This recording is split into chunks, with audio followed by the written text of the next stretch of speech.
کو اللہ پاک آپ کے آنے سے پہلے ہی آپ کی زندگی سے اس کو ٹال دیتا ہے۔ سبحان اللہ۔ اور یہ درود پاک کا صدقہ ہے، آپ کی زندگی کے اندر اتنا پاورفل وظیفہ اور اتنا طاقتور وظیفہ آپ کی زندگی کے اندر شامل ہے کہ آپ سوچ بھی نہیں سکتے، اپنی زندگی کا حصہ بنا لیں۔ درود پاک کو دکھ، غم، تکلیف، پریشانی تو آپ کی زندگی میں رہے گی ہی نہیں۔ دیکھیں، بظاہر چیزیں ایسی ضرور ہوں گی کہ آپ کو مشکل بھی لگ رہی ہوگی، آپ کو پریشانی نظر بھی آ رہی ہوگی، لیکن درود پاک جو لوگ پڑھتے ہیں نا، ان کے دل اتنے اطمینان میں ہوتے ہیں، اتنا ان کا قلب مطمئن ہوتا ہے کہ اللہ کی ذات انہیں پریشان ہونے ہی نہیں دیتی۔ ان کو اللہ پاک اتنا یقین عطا کر دیتا ہے کہ ان کا اتنا پختہ یقین ہو چکا ہوتا ہے کہ درود پاک پڑھنے سے کہ ان کے اندر یہ چیز، یہ توکل، یہ بھروسہ اس قدر ہوتا ہے، اللہ کی ذات پر انہیں اپنی پریشانی لگتی ہی نہیں۔ انہیں اتنا یقین ہوتا ہے کہ اللہ کی ذات ضرور ہمارے لیے کوئی نہ کوئی راستہ، کوئی یہ اسباب پیدا فرما دے گا انشاءاللہ تعالی۔ اور یہ درود پاک پڑھنے سے نا آپ کا یہ یقین خود بخود پختہ ہوتا چلا جاتا ہے، آپ کا توکل اور بھروسہ اللہ کی ذات پر خود بخود بڑھتا چلا جاتا ہے۔ اور جب یہ یقین آپ کا کامل ہو جاتا ہے تو پھر یقین کریں کہ آپ کی طرف آتی ہوئی جو مصیبتیں، جو پریشانیاں ہیں، وہ آپ کو کبھی بھی پریشان نہیں کر سکتی۔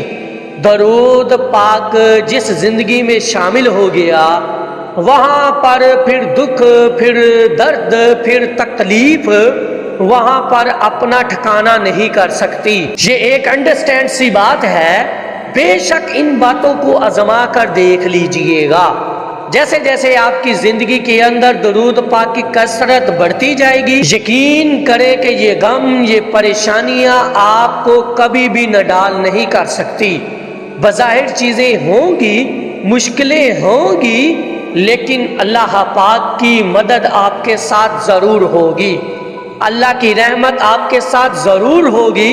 آپ کبھی بھی اللہ کی رحمت سے مایوس نہیں ہو سکتے۔ اور آج کی ویڈیو تو ان لوگوں کے لیے خاص ہے، اور ان لوگوں کے لیے خاص یہ نسخہ ہے اور آسان حل ہے کہ جو لوگ ہر وقت دکھ اور تکلیف میں رہتے ہیں، پریشان رہتے ہیں، ان کا ایک ہی حل یہی ہے، ایک ہی علاج ہے کہ وہ درود پاک کو اپنی زندگی کا حصہ بنا لے۔ روزانہ درود پاک پڑھا کریں، ایسے لوگوں کے ہاتھوں میں درود پاک کی تسبیحاں دے دیں، انہیں درود پاک کی طرف راغب کر لیں، انہیں درود پاک پر لگا دیں۔ جب بھی کوئی ایسا پریشان شخص آپ کو نظر آئے، کوئی اپنے حالات کا مارا ہوا نظر آئے، تو اسے درود پاک پڑھنے کی دعوت ضرور دیا کریں۔ اس کی زندگی سنور جائے گی، اس کے حالات سنور جائیں گے انشاءاللہ تعالی۔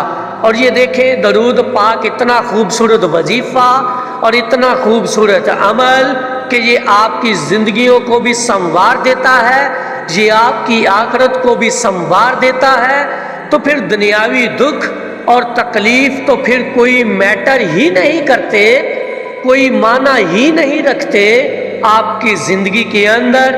جب آپ درود پاک کو محبت سے، یقین سے، خلوص نیت کے ساتھ پڑھنا شروع کر دیتے ہیں تو پھر دکھ اور تکلیفیں آپ کی زندگی میں کبھی رہ ہی نہیں سکتی انشاءاللہ تعالی۔ میری اللہ رب العزت کی بارگاہ میں دعا ہے کہ اللہ پاک آپ کو ہمیشہ خوش رکھے، سلامت رکھے۔ اللہ پاک آپ کو ہر قسم کی پریشانی اور مصیبتوں سے محفوظ رکھے۔ اور میری اللہ رب العزت کی بارگاہ میں دعا ہے کہ اللہ پاک آپ کو اور مجھے ہر وقت اور ہر سانس کے ساتھ اپنے نبی علیہ الصلوۃ والسلام پر درود پاک پڑھنے کی توفیق عطا فرمائے، آمین یا رب العالمین۔ اور آخر میں ہے کہ ناز کرے وہ لوگ اپنے نصیب پر، ناز کرے وہ لوگ اپنے نصیب پر، پڑھتے ہیں جو درود رب کے حبیب پر، ایک دفعہ محبت سے پڑھ لیجئے صلی اللہ علیہ حبیبہ محمد وآلہ وصحابہ وبارک وسلم۔